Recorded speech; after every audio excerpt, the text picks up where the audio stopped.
Cinquième et dernier volet, on va parler pédagogie avec vous. Antoine, expliquez-nous ce que sont les indicateurs en analyse technique, le RSI. Oui, tout à fait. Alors, on continue un petit peu notre chemin dans l'analyse technique.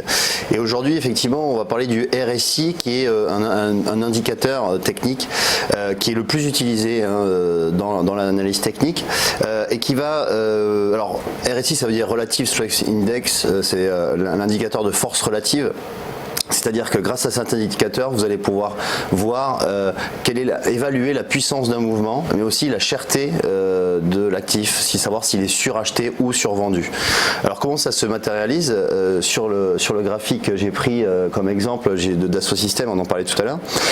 Lorsque donc le RSI est matérialisé ici en bas, donc c'est une courbe, et lorsque vous avez la courbe qui s'approche de 80, ça veut dire que là les prix sont surachetés et ça pourrait baisser, et vice versa lorsque la courbe va vers 20, en général les prix sont survendus. Mais ça ne marche pas à chaque fois, hein. C'est pas parce que les prix sont surachetés que ça va baisser, ou et vice versa les prix survendus que ça va monter.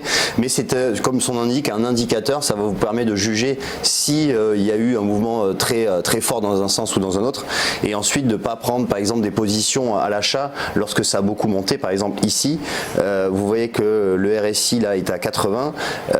Puisqu'il y a eu un mouvement assez fort à la hausse, donc ça va vous permettre justement d'évaluer s'il est opportun d'entrer ou pas en position sur un actif, et également voir si un actif est suracheté ou survendu.